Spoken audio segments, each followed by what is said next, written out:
Hello, and welcome to a new English listening practice story from SMARTROOTS Learning. Today's story is called The Forgotten Homework. Listen carefully and enjoy. Sam packed his bag the night before school. He thought everything was ready. The next morning, he ate breakfast and hurried to the bus. He felt confident.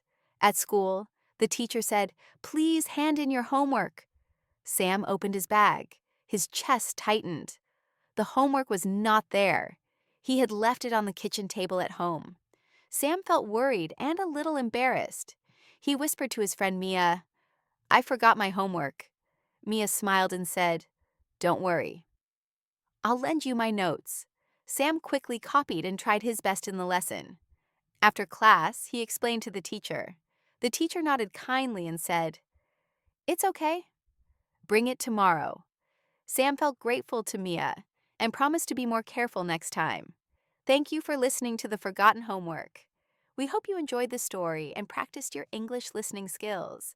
Don't forget, you can download the free worksheet for this story from the description.